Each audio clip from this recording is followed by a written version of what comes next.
Want to know why I'm not having an aneurysm over people losing their food stamps on November 1st? Here's why.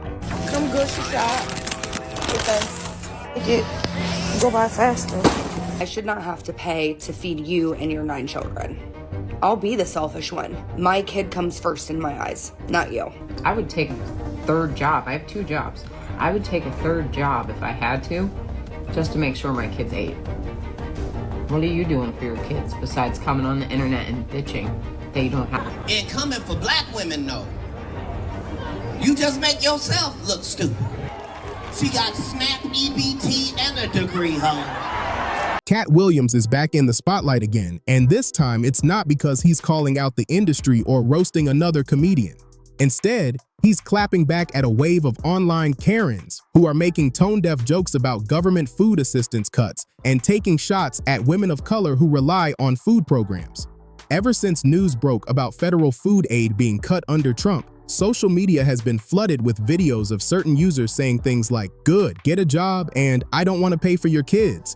And they keep pairing those statements with clips of black women discussing food support, which feels targeted and messed up to a lot of people. Katt isn't having it, and he's calling out the disrespect loud and clear, pushing back on this energy like this ain't funny and it ain't right.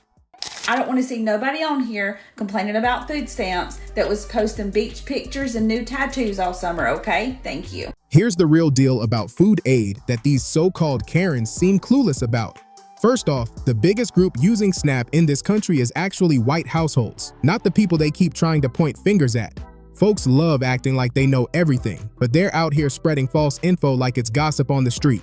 And let's be clear, food insecurity isn't just some problem for people getting assistance. It hits communities nationwide across backgrounds and income levels. SNAP supports millions of everyday Americans, including older adults, disabled individuals, military veterans, and hardworking families who grind daily but still can't stretch a paycheck enough to cover groceries and rent at the same time. This isn't laziness, it's survival in a system that's already tough on regular people. So what's really going on? Once again, black families are being singled out and talked down on, even though the struggle is hitting folks everywhere. That's exactly why Katt Williams is snapping back. He's calling out the unfair blame game and shining a light on the truth loud and bold. 1 in 8 Americans rely on SNAP benefits, and tonight there is mounting worry for them. They might not be able to afford food with money running out 1 week from today. Here's what's going down. Starting in November 2025, a huge number of people in this country are set to lose access to SNAP, what most folks call food stamps. And that's shaking households nationwide. Why is this happening? Because the government shutdown is still dragging on, and Congress hasn't locked in funding for SNAP yet, leaving families hanging while lawmakers argue. Now here's the twist. Officials are claiming they can't legally send out food benefits for November without Congress signing off. But that story isn't lining up with the facts. There's already language in government policy showing emergency funds can be used to keep SNAP running during shutdowns, meaning leaders could act if they really wanted to. Instead, certain politicians are choosing not to push that support through, and that decision hits real people, not the ones sitting in those big fancy offices. The official guidelines themselves even state that SNAP has guaranteed funds available to continue running programs during a shutdown. So all this "our hands are tied" talk has folks side-eyeing hard. Let's be honest, the folks in Congress, no matter the party, won't be missing meals or worrying about stretching groceries through the holidays. They'll be fine either way. Meanwhile, SNAP helps around 42 million people. That's roughly 1 in every 8 people across the country, including many older adults, veterans, people with disabilities, and families who work but still can't cover the rising cost of living. A large number of the individuals receiving assistance are young dependents in households, meaning this situation affects families trying to provide basic meals, not people looking for handouts. This isn't politics for everyday folks. It's about eating, surviving, and keeping dignity when times are tough. Why don't these people on SNAP just work? I don't understand. My guy, most of the people who are on SNAP are children. According to 2023 fiscal analysis, it made up 39% of the people on SNAP. That's 12 million children. A lot of people don't realize this. Food insecurity isn't just some individual life choice problem. It's a whole nationwide emergency that affects every corner of the country, even if you personally never touch SNAP benefits in your life. When millions of folks can't get steady access to food, it doesn't just impact the households missing meals. It shakes the economy, the workforce, and whole communities trying to stay afloat. Think about it. When young students go to school hungry, they struggle to focus, which affects learning and future job performance, and that hurts the country long term. Adults trying to push through work without proper nutrition end up dealing with health problems more often, and that drives up medical costs for everybody, not just the ones struggling. Local stores take a hit too. If families can't shop for groceries, businesses lose money, then prices creep up, and suddenly the whole neighborhood feels the squeeze. And food banks? They're doing everything they can, but they can't magically replace government support at this scale. Here's the wild part.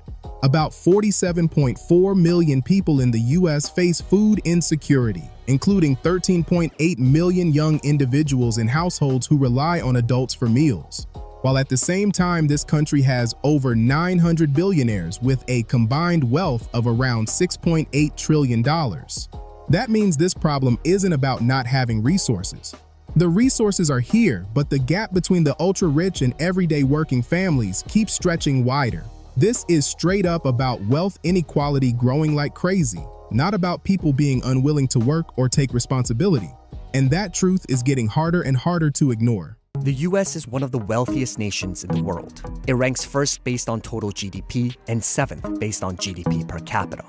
Yet when it comes to food security, America ranks 22nd among developed countries. 33.8 million Americans didn't have adequate access to food, according to the latest report from the USDA. That's 13.5 million, or 10.2% of all US households in 2021. I literally stand on 2nd Avenue at 4 o'clock in the morning and go around behind the restaurants and wait for the bakeries to deliver bread. When you're that hungry to steal bread from the restaurants behind the stores, you're hungry. Let's clear this up loud and clear. SNAP isn't some program serving one race or one type of household. It's a mix of people from all kinds of backgrounds trying to keep food on the table. According to real data, around 37% of folks on SNAP are white, about 26% are black, and the rest include Hispanic, Asian, Native American, and multiracial families. This support system reaches across neighborhoods, income levels, and life situations, not just one group like some people try to claim. But here's where it gets shady. Online clips are popping up of someone complaining about losing benefits, and most of the time it's not even a real person. It's an AI-generated black woman being pushed out there to stir drama and fool viewers. They know some people will fall for it and react without thinking, so they use a fake face hoping to spark anger and division. It's a messed up trick, and folks deserve the real facts, not digital bait designed to mislead the public. They cutting our food stamps off next week. And that's the only way I've been able to keep the kids fed and the lights on. Y'all see that sign behind me? If they really take it, I don't know what else I'm supposed to do but go in there and grab what we need. People keep telling me to go apply something. So that clip we just saw, that's one of those AI-made videos spreading all over right now. And there are tons more just like it, pushing fake narratives and stirring up mess online. That's why the reactions on social media are turning extra hostile. Folks are getting played by fake content, then turning around and throwing shade at the wrong people like it's facts. Meanwhile, you've got certain users acting like it's something to celebrate that black women might lose food support, even though the majority of SNAP recipients in this country are actually white families just trying to survive. That double standard is wild, laughing at someone else's struggle while ignoring reality at home. There was even a woman on TikTok who posted a video talking reckless about food assistance, and it blew up. Not in the way she thought though. People hit the comments heavy, calling out the misinformation and the energy she came with, and it got so heated she straight deleted the whole thing. When the internet cooks somebody like that, you know they realized quick they were out of line. This message is for all the people that are complaining that they're not getting their food stamps for November. What did you do with October's food stamp money? What'd you do? Did you stock up on pantry items and try to shop smartly? Or did you just go buy a bunch of processed garbage? By the way, you can thank the Democrats for the government being shut down and your benefits not coming through for November. Looks like you're going to be going to the food pantry for your Thanksgiving meal. I know a lot of food pantries hand out turkeys for Thanksgiving. All the sides and trimmings too. Lots of food pantries. better figure it out. I'm sick of hearing you complain, honestly. You ever have this as a meal? I'm eating peanut butter and butter on toast. It's absolutely delicious. You should try it. And not for nothing, I saw this woman that said she was getting $1,100 a month in food stamps. Do you know how long I could make $1,100 in food stamps last in this house? There's two of us, but I do have my son over every once in a while, or my daughters over once in a while to eat.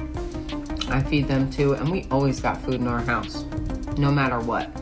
I would take a third job. I have two jobs. I would take a third job if I had to, just to make sure my kids ate. What are you doing for your kids besides coming on the internet and bitching that you don't have any money in your food stamps account? Well, I don't know, Sarah Meth. Perhaps they spent October's food stamps in October? Like, what the George Bush, you will pay for your crimes because these children should have been left behind, but unfortunately, they weren't. And now they're adults with access to the internet and total use of free will. I'm gonna start calling this the J-Lo theory. Whenever you give people full unmonitored access to something, whether it be a mic, a phone, social media, whatever it is, and total use of free will, they will use that thing regardless of if it sounds good or if it makes a lick of sense. This is what Trump means when he says smart people don't like me, because what do you mean she made this video in regard to November food stamps, asking what people did with their October food stamps? If Johnny had 5 apples. But here's one bright spot in all this chaos. There are voices on social media trying to set the record straight and keep things real. You've got people like journalist Torre stepping in and breaking it down, reminding folks that cuts to food assistance don't just hit the families receiving SNAP. It shakes the whole country. Whether someone gets benefits or not, this kind of policy shift affects neighborhoods, schools, local businesses, and the economy as a whole. When basic support gets pulled, nobody stays untouched, and more people need to hear that loud. Government assistance that brings out the racism in people. Most SNAP recipients are white women. Tree loves to give the white working class a sense of superiority over black people. Every dollar spent in the SNAP program leads to $1.50 returning to the economy. It also creates consumers out of people that helps everybody who works in the store, everybody who delivers to that store, everybody who relies on that store. Because if you subtract a significant portion of that store's consumers, a significant portion of the consumers to the economy who happen to be working class people who are getting their money from SNAP, then the store will have to raise its prices. If you remove a bunch of consumers, the store will have to raise its prices, and that will make life harder for you, white lady. I know you think that black woman is just taking from you, but what she is inadvertently doing. D.L. Hewley didn't hold back either. He called out certain MAGA supporters for pushing false claims and posting clueless videos, acting like cutting food programs only hurts black communities. He basically said, stop spreading nonsense because this issue hits struggling families of all backgrounds, not just one group. When folks try to twist real hardship into a stereotype, it shows they're not talking facts. They're just trying to stir trouble, and DL wasn't letting that slide. So it isn't just hurting the people you want. More of you, more of his supporters, more people that wanted him to win, more people that are supportive of him will be hurt than other people. That word disproportionately ain't gonna matter when you're freezing and cold. As a matter of fact, if the heating subsidies are not renewed, and if SNAP benefits out there around Thanksgiving, there won't have been this many cold and hungry white people since the Pilgrims landed here. Since Plymouth Rock. And this time, ain't gonna be no Indians to bail you out. And then you got Katt Williams stepping in heavy. He came right at the so-called Karens who were out here laughing at black women needing food support like that's funny or cute in any way. Katt couldn't resist dropping a quick joke. That's his style. But he also made sure everyone understood the real point loud and clear. He reminded folks that black women are not the main group who will feel this hit the hardest if food aid gets slashed. The way some people try to clown others while not realizing the cuts will affect way more of their communities first, that's wild. And Katt wasn't letting that slide for a second. And coming for black women, no. You just make yourself look stupid.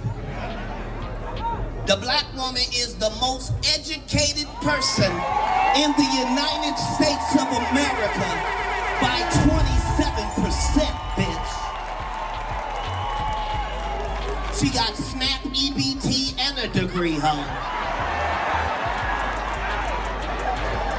Isn't it wild how every time the topic of food programs comes up, the same pattern happens? News outlets suddenly only shove microphones in front of black folks like they're the only ones ever using assistance. That's not accidental. That kind of narrative shaping turns neighbors against each other instead of pointing attention toward the leaders making the policies in the first place. It tricks people into treating folks who should be united as if they're enemies. And next thing you know, folks are voting for things that hurt their own pockets without even realizing it. And it's not random. This playbook has been used for decades. That's why these AI clips keep popping up online showing fake black women complaining about benefits. Because the goal isn't to show reality, it's to steer emotions and distract people from what's really happening with policy decisions. That's not coincidence. That's strategy, plain and simple. To show how far some people will go, check this example. Conservative lawyer Mike Davis, who people were saying might be a candidate for Attorney General under Trump, posted this online recently. Quote, "We should only help people who can't help thee. It's outrageous. 40 million people get food stamps. Get off your fat ghetto ass, get a job. Stop reproducing, change your culture. Stop giving food stamps to immigrants. We don't want you here if you won't work." End quote. So tell me, who do you think he's pointing at with that language? The phrase, fat ghetto ass. That's pretty revealing. And change your culture? What culture is he implying needs to be fixed? Let's be real here. Everyone already knows what he meant, even if he tried tossing in the word immigrants for cover. And the stop reproducing part? Funny how someone can say that but still throw around the pro-life label when convenient. That kind of contradiction speaks volumes. It's unbelievable. But here we are, watching it happen in real time. To close this out, check this post from someone on X who didn't hold back. Quote, "Let November roll around and those poor white people don't get a Snapchat and we'll find out how hungry you have to be to stop being racist." End quote. The message behind that, hunger has a way of reminding folks we're all human, and struggle doesn't care about skin color. It hits wherever money runs short. So what do you think is really going on here? Is this whole situation just sloppy planning, or is someone trying to stir division so people argue with each other instead of asking questions about government choices? Are these benefit cuts just about dollars, or are they being used to spark racial tension and blame black communities for a problem that, by the numbers, affects more white households than any other group? Drop your thoughts, let's talk. This is bigger than politics. It's about fairness, facts, and how we treat each other when things get tight.